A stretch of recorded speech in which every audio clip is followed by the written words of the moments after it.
வணக்கம். செல்வகுமாரின் அதிகாலை வானிலை ஆய்வறிக்கை. அதிகாரப்பூர்வ வானிலை அறிக்கைக்கு இந்திய வானிலை ஆராய்ச்சித்துறை அறிக்கையை பார்க்கவும். 2025 ஆகஸ்ட் 18 திங்கட்கிழமை அதிகாலை நிலவர பதிவு. வானிலை அமைப்பு. வங்கக்கடலில் ஆந்திரா ஒடிசா இடைப்பட்ட பகுதியில் நீடித்துக் கொண்டிருந்த காற்றழுத்த தாழ்வு பகுதி தீவிர காற்றழுத்த தாழ்வு பகுதியாக மிக வேகமாக தீவிரமடைந்திருக்கிறது. உருவாகும் என்று எதிர்பார்க்கப்பட்ட தாழ்வு பகுதி உருவாகிய வேகத்திலேயே தீவிர தாழ்வு பகுதியாக உருவெடுத்திருக்கிறது.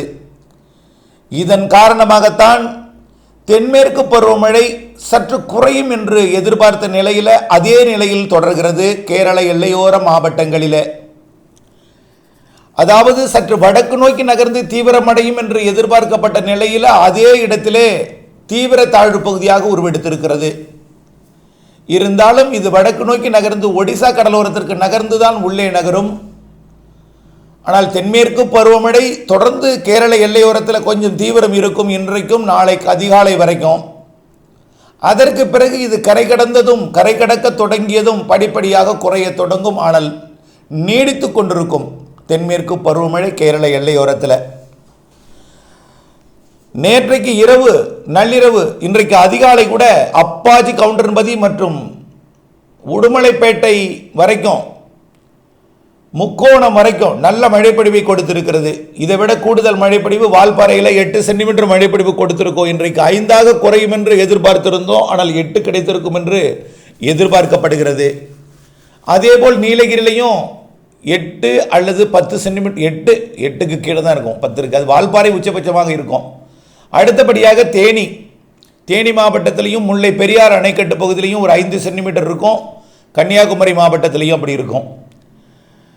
வட உள் மாவட்ட பகுதிகளில் நேற்று மாலையே தொடங்கிய மழை கனமழையாக ஆந்திர எல்லையோரத்தில் தற்பொழுது பொழிந்து கொண்டிருக்கிறது. தொடர் மழையாக தூறல் மழையாக பொழிந்து கொண்டிருக்கிறது.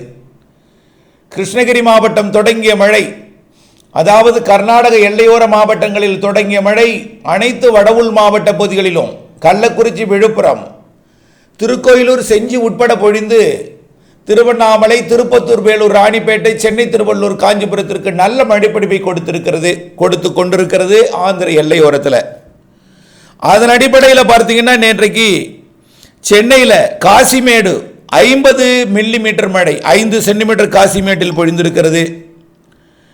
Korattur 46 millimetre, Ambattur 36 millimetre, Kolathur 34 millimetre, மேலும் பார்த்தீங்கன்னா Manali 28 millimetre, Paris 28 millimetre, Anna Nagar 28 millimetre, Thiruvottiyur 26 millimetre, Tondiarpet 24 millimetre, Medavakkam 23 millimetre, Pallikaranai 20 millimetre, Injambakkam 18 millimetre, Okkiyam Thuraipakkam 18 millimetre, Sholinganallur 17 millimetre, மேலும் Narayanapuram lake 16 millimetre, Nerkundram 16 millimetre, Kannagi Nagar 13 millimetre, Aminjikarai 13 millimetre, Valasaravakkam 12 millimetre, Madipakkam 12 millimetre, Wimco நகர் 11 மில்லிமீட்டர், சென்னை சென்ட்ரல் 11 மில்லிமீட்டர், மேலும் நீலாங்கரை 10 மில்லிமீட்டர். அதற்கு கீழே பார்த்தீங்கன்னா நிறைய இடங்களில் 1 சென்டிமீட்டருக்கு கீழே மழை பொழிந்திருக்கிறது. பெருங்குடி, அடையாறு, வேளச்சேரி, ஐஸ்கோஸ், பெரம்பூர், எண்ணூர், மேலும் மணலி, நியூ டவுன், சைதாப்பேட்டை போன்ற பகுதி எல்லாமே 1 சென்டிமீட்டருக்கு கீழே மழை பொழிந்திருக்கிறது. அடுத்த இடம் பார்த்தீங்கன்னா தருமபுரி மாவட்டத்தில் கிடைக்கப்பட்ட தகவலின் அடிப்படையில் Marandahalli DB 15 millimetre, Pappireddipatti 11 millimetre, Pennagaram மற்றும் பாலக்கோடு, ஹரூர், ஒகேனக்கல் ஃபாரஸ்ட் டிபி, தருமபுரி மற்றும் இங்கெல்லாம் மழை. அடுத்தபடியாக பார்த்தீங்கன்னா ஈரோடு மாவட்டத்தில் அம்மாப்பேட்டையில் ஒரு 9 மில்லிமீட்டர் மழை, சத்தியமங்கலம் மற்றும் குண்டேரிப்பள்ளம், ஈரோடு, இளந்தக்குட்டைமேடு மழை. அடுத்தபடியாக கிருஷ்ணகிரி மாவட்டத்தில் பெண்ணுகுண்டபுரம் 33 மில்லிமீட்டர், கிருஷ்ணகிரி தாலுகா அலுவலகம் 21 மில்லிமீட்டர், கேஆர்பி அணை 20 millimetre, Rayakottai 19 millimetre, Nedungal 18 millimetre, Hosur 10 millimetre, Denkanikottai 10 millimetre, Kelavarapalli அணை மற்றும் Anchetty police station, Jambukondapatti BDO office, Shoolagiri மற்றும் ஊத்தங்கரை எல்லாம் மழை. மேலும் பார்த்தீங்கன்னா பாம்பார் அணைக்கட்டு, சின்னார் அணைக்கட்டு, பரூர் மற்றும் தளி மழை. அடுத்தபடியா நாமக்கல் மாவட்டத்தில் நாமக்கல்ல நனைக்கும் மழை.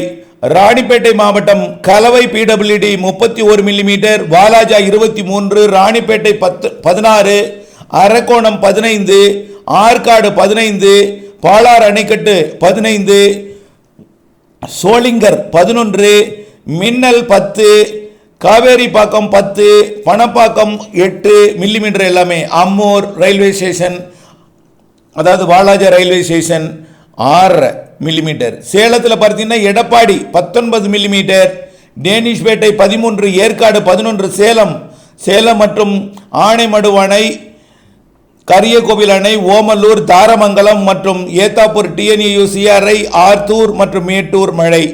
அடுத்தபடியாக தென்காசி மாவட்டம் குண்டார் அணைக்கட்டு பகுதி 21 மில்லிமீட்டர், அடவி நாயனார் கோவில் அணை 9 millimetre, Ramanadhi section 4, Tenkasi, Shencottai, Kadananadhi section, Karuppanadhi செக்ஷனும் மழை.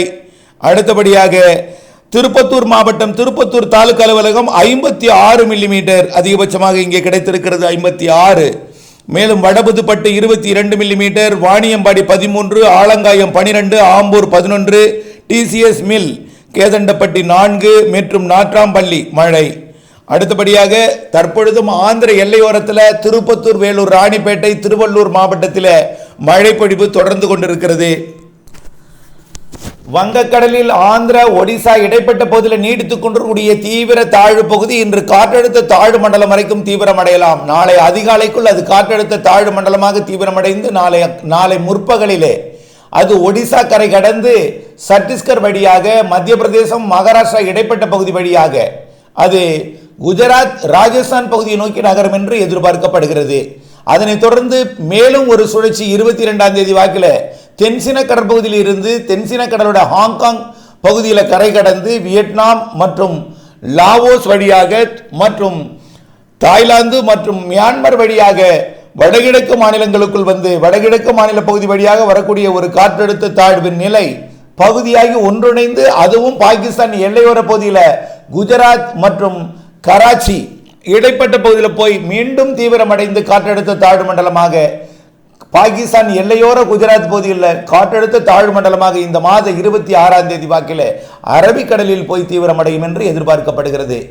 ஆக அடுத்த நிகழ்வுகள் ஒடிசா முதல் குஜராத் வரையும், வடகிழக்கு மாநிலங்கள் முதல் குஜராத் வரையும் பயணிக்க இருக்கிற காரணத்தினாலே காற்று சற்று திசை மாறும். இருந்தாலும் இன்றைக்கும் நாளைக்கும் காற்றழுத்த தாழ்வு பகுதி மண்டலம் வடக்கு ஒடிசா, அதாவது வடக்கு ஆந்திர பிரதேசம், தெற்கு ஒடிசா இடைப்பட்ட பகுதியில் நீடிக்கும் என்பதனால தென்மேற்கு பருவமழை தற்பொழுது அப்பாஜி, கவுண்டர்பதி, முக்கோணம் உள்ளிட்ட பகுதிகளில் இருந்து கொண்டிருக்கிற நிலையில வால்பாறை, நீலகிரி மற்றும் பொள்ளாச்சி மேற்கு பகுதிகளில் நீடித்து கொண்டிருக்கக்கூடிய நிலையில உடுமலைப்பேட்டை வரைக்கும், அதே போல அமராவதி நீர்பிடிப்பு பகுதி, தேனி மாவட்ட பகுதி, தென்காசி, கன்னியாகுமரி மாவட்ட பகுதிகளில் தொடர்ந்து கொண்டிருக்கிறது. நாளை காலை வரை இது தொடரும்.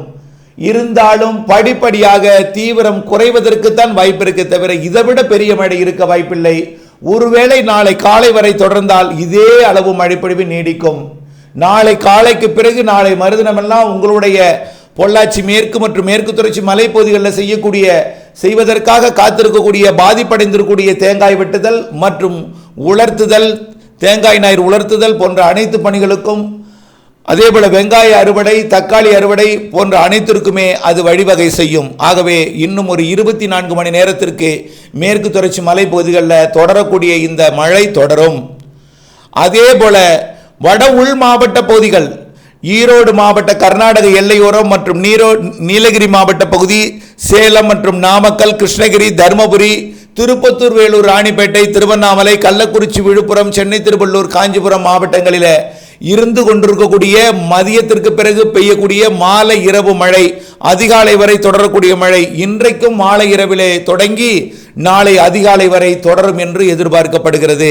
சென்னைக்கும் அதுபோல. ஆக இன்னும் ஒரு 24 மணி நேரத்திற்கு வட உள் மாவட்ட, வடகடலோர, ஆந்திர, கர்நாடக எல்லையோரத்திற்கும் கேரள எல்லையோரத்திற்கும் மழை இருக்கும். டெல்டாவிற்கு தெற்கே உள்ள மாவட்டங்களுக்கு பெரிதாக மழை வாய்ப்பு இல்லை. இருந்த போதிலும் மதுரை வடக்கு, அதாவது மேலூர், கொட்டாம்பட்டி, வாடிப்பட்டி, சோழவந்தான், பாலமேடு மற்றும் கொடைக்கானல் மலையோட கிழக்கு சரிவில் இருந்து பொன்னமராவதி, துவரங்குறிச்சி வரைக்கும், தேவக்கோட்டை, காரைக்குடி வரைக்கும் இரு இடங்களிலே மழை இருக்கலாம். பெரிய அளவிலே மழைக்கு வாய்ப்பில்லை. தெற்கே கடலூர் மற்றும் கடலூருக்கு வடக்கேயும், கள்ளக்குறிச்சி, விழுப்புரத்தில் இருந்து சேலம், நாமக்கலுக்கும் அதற்கு வடக்கேயும், ஈரோடு மாவட்ட கர்நாடக எல்லையோரத்திற்கும், கிருஷ்ணகிரி, தருமபுரி, நாமக்கல், சேலம் மற்றும் அனைத்து வடவுள் மாவட்ட பகுதிகளுக்கும் நாளை காலை வரை மழை இருக்கும். இப்பொழுது பெய்து கொண்டிருக்கூடிய மழை காலை 9, 10 மணிக்கு அப்புறம் விலகி வெயில் வந்த பிறகு மீண்டும் மதியத்திற்கு மேல் மழை தொடங்கி மாலை இரவிலே கொஞ்சம் தீவிரமடைந்து நாளை அதிகாலை வரை ஆந்திர எல்லையோர மாவட்டங்களிலே இருக்கும். நாளை 19ஆம் தேதியுடன் இந்த தீவிர மழை விலகிவிடும். இருந்தாலும் 22ஆம் தேதி வரை கேரள எல்லையோரத்தில் அவ்வப்பொழுது சாரல் லேசாக இருக்கும். பெரிய மழை இருக்காது, லேசாக இருக்கும். அதாவது வால்பாறையில் 8 சென்டிமீட்டர் பெய்யும் மழை நாளையும் 8ஓ 5ஓ இருக்கலாம். ஆனால் மறுதினம் 3ஆக குறைந்துவிடும். அதற்கு அடுத்த நாள் தொடர்ந்து 2, 3 என்ற அளவிலே தொடர்ந்து இருந்து கொண்டிருக்கும். நிகழ்வு எங்கும் செல்லவில்லை. வட மாநில பகுதிகளை நோக்கி பயணிக்க இருக்கிற காரணத்தினாலே காற்று கர்நாடகாவிற்கு வடக்கே பயணிக்கும். இதனால கேரள வழியாக நுழையக்கூடிய தென்மேற்கு பருவக்காற்று சற்று திசை மாறி இருக்கும். இருந்தாலும் கொஞ்சம் நுழையும். அந்த கொஞ்சம் நுழையக்கூடிய அந்த காற்றில் இருக்கக்கூடிய ஈரப்பதம் மரங்களால் குளிர்விக்கப்பட்டு மேற்கு தொடர்ச்சி மலையில் மழையை லேசாக கொடுக்கும். வட உள் மாவட்ட பகுதிகளிலேயும் வெப்பசலன மழை ஆங்காங்கே ஒரு சில இடங்களில் இருக்கும். முற்றிலுமாக இல்லை என்று சொல்வதற்கில்லை. தீவிரம் குறைந்து 22ஆம் தேதி வரை மழை இருக்கும் வட உள் மாவட்ட பகுதிகளில். டெல்டா உள்ளிட்ட மாவட்ட பகுதிகளுக்கு 22ஆம் தேதியிலிருந்து அடுத்த சுற்றின் மழைப்பொழிவு தொடங்கும். 22ஆம் தேதி அடுத்த நிகழ்வு மேற்கு வங்கம் வழியாக வடகிழக்கு மாநிலங்களில் இருந்து மேற்கு வங்கம் வழியாக மத்திய பிரதேசம், உத்தரப்பிரதேசம் வழியாக ராஜஸ்தான் எல்லையோர பகுதி நோக்கி நகரும் என்பதனால காற்று முற்றிலுமாக திசை மாறி இருக்கும் என்பதனால வளிமண்டல சுழற்சி இலங்கைக்கு மேலே உருவாக இருக்கிறது. இதன் காரணமாக 22ஆம் தேதிக்கு பிறகு உருவாகக்கூடிய அந்த வளிமண்டல சுழற்சி மாலை இரவு இடிமழை பொழிவை டெல்டா மாவட்டங்கள், வடகடலோரம், தென்கடலோரத்திற்கும் மழை வாய்ப்பை ஏற்படுத்தும். ஆனால் 22ஆம் தேதியிலிருந்து 28ஆம் தேதி வரை பெரிய மழை இருக்காது. ஆங்காங்கே இல்லாத மழைப்பொழிவு தொடங்கி ஆங்காங்கே பொழியும். ஒரு சில இடங்களிலே மழையை அதில் முழுமையாக நீங்கள் பெய்யும் என்று எதிர்பார்க்க வேண்டாம். அறுவடை உலர்த்துதல் ஏதேனும் இருந்தால் 22ஆம் தேதியிலிருந்து 27ஆம் தேதி வரை டெல்டா உள்ளிட்ட பகுதிகளுக்கு ஆங்காங்கே மழை இருக்கும் என்பதை நினைவில் மட்டும் கொள்ளுங்கள். உறுதியான மழைப்பொழிவு 29, 30, 31ஆம் தேதி வளிமண்டல சுழற்சி இலங்கைக்கு மேலே உருவாக இருக்கிறது. தமிழ்நாட்டின் கடலோரம் மற்றும் இலங்கை வளிமண்டலம், தென்மேற்கு வங்கக்கடல் பகுதியில் உருவாகக்கூடிய வளிமண்டல மேலடுக்கு சுழற்சி காரணமாக ஆந்திர பிரதேசம், ஒடிசா பகுதியில் உருவாகக்கூடிய காற்றழுத்த தாழ்வு நிலையோடு இணைந்த சுழற்சியாக இருக்கும் என்பதனால வடமேற்கு வெப்ப நீராவி காற்று தமிழ்நாட்டில் நுழையும் என்பதனால மேற்கு, வடக்கு, வடமேற்கு வெப்ப நீராவி தமிழ்நாட்டிற்குள் வந்து காற்று சுழற்சியால் குளிர்விக்கப்பட்டு மாத இறுதி நாளாம் ஆகஸ்ட் 29, 30, 31 தேதிகளிலே நல்ல மழைப்பொழிவு தெரிகிறது தென் மாவட்டங்களுக்கும். இதுவரை அதாவது இப்பொழுது பெய்து கொண்டிருக்கூடிய மாவட்டங்கள் இல்லாத தென் மாவட்டங்களுக்கு, பெய்யாத மாவட்டங்களுக்கு இந்த மாத இறுதி 3 நாளிலே ஓரளவு ஒரு மிதமான மழைப்பொழிவை கொடுக்கும் என்று டெல்டாவிற்கும் எதிர்பார்க்கப்படுகிறது. அதே போல்தான் செப்டம்பர் முதல் வாரத்திலும் காற்று சுழற்சி, வெப்பசலன இடிமழைப்பொழிவு கிடைக்கும். செப்டம்பர் 2வது வாரத்திலிருந்து 8ஆம் தேதியிலிருந்து தீவிரமடையும் என்கின்ற மழைப்பொழிவு குறித்து விரிவான அறிக்கையாக அடுத்த அறிக்கையில் சமர்ப்பிக்கிறேன். இணைந்திருங்கள் அப்டேட்ஸுடன். மழை தூறல் விழுந்ததும் வானிலை அறிக்கையை பார்க்கும் பழக்கத்தை மாற்றி உங்களுக்கான வானிலை அறிக்கை, உங்கள் லாபத்திற்கான அறிக்கை என்பதை உணர்ந்து 24 மணி நேரத்தில் ஒரு 5 நிமிடமாவது இந்த பணிக்காக, வானிலை அறிந்து விவசாயம் செய்யும் பணிக்காக பயன்படுத்தி வானிலை அப்டேட்ஸ் மாறுதல் அறிந்து திட்டமிட்ட பணி செய்து லாபம் அடைந்திட அன்போடு கேட்டுக்கொள்கிறேன். நன்றி.